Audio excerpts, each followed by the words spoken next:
Vice President, here in Mexico we value and support all popular consultations and mechanisms of direct democracy to support decisions as important as the cancellation of an airport project. In the case of Mexico or in the case of Venezuela, this dispute with Guyana, which, has gained Latin American and international relevance.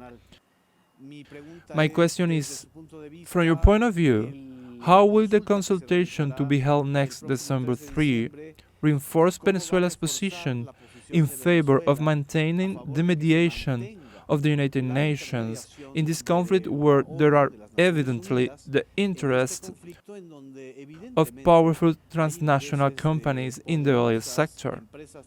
I would also like you to tell us, what can the Mexican state do to reinforce the sovereignty and dignity of Venezuela in this case?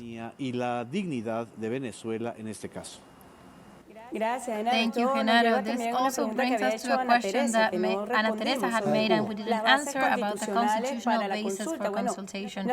Well, our constitution is very clear. Sovereignty resides in the people, and the people also have the right. This is found in Article 71 of our constitution. The people have the right to participate in a consultative referendum to address essential issues of national life.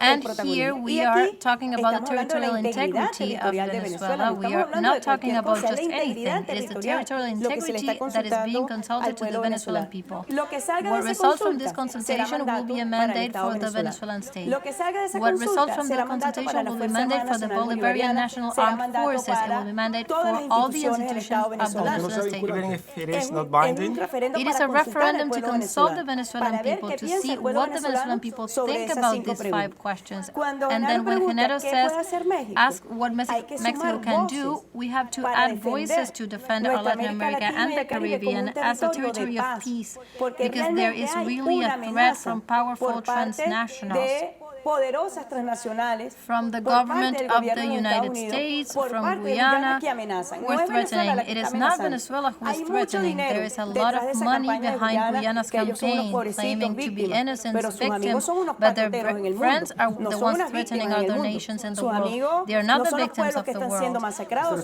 Their friends are not the people being massacred, and I am referring to both of them. I'm referring to the ExxonMobil, which pays them and which pays for the defense before the International Court of Justice. I am referring to the Pentagon and the Southern Command, which carries military exercises against Venezuela together with Guyana. It is an imperialist position. It replicates those colonialist methods against Venezuela, threatening this region. So the call is for our region, the countries of our region, to raise their voices and ask for a negotiated solution. It is very serious that Guyana says it is not going to talk. It is very serious that Guyana says that it's not going to negotiate. What is Guyana thinking? What is Guyana thinking? When they know very well that the International Court of Justice, the unilateral claim they presented, is contrary to Venezuela in the legal way that denies the expressions of Venezuela's will.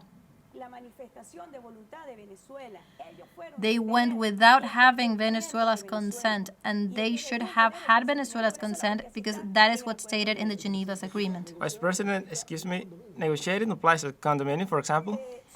They are proposals. What scenarios?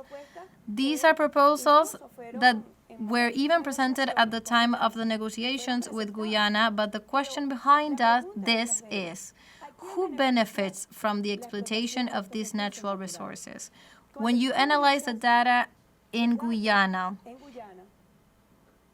they begin to have revenues from oil production and exploitation from 2019, 2020, 2021, 2022, 2023.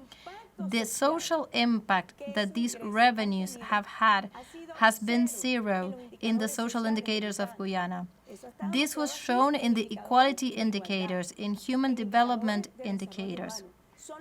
They are the same as in 2015, and especially in the provinces in the hinterland of Guyana, extreme poverty is rampant. There you realize, and we have shown it, that Guyana's oil tax regime is to benefit the big transnationals.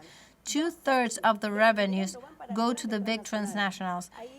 There, when you compare that the oil tax regime of Guyana and Venezuela, Venezuela's oil tax regime is much more novel for our people in terms of benefits than what Guyana has. A concrete example, royalties paid to Guyana, 1 or 2%, royalties to Venezuela, 30%.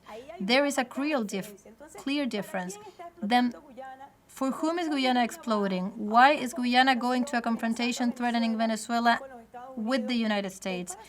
Is it for its people? No.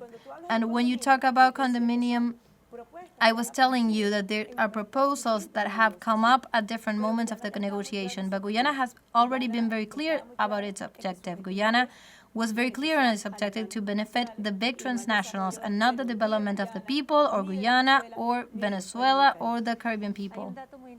There's a very interesting fact, Vice President, and it is that when Venezuela went through nationalization in 2005 and the companies that were here began to move to joint ventures, the only one of the few that did not change is ExxonMobil. In 2006, Rick Tillerson was the CEO for the Obama administration. He was still the CEO of the ExxonMobil until 2016, and then he became Secretary of State. So that is what the puzzle is, which is very obvious. It is already the policy of greater aggression during the Trump administration and Tillerson as his Secretary of State.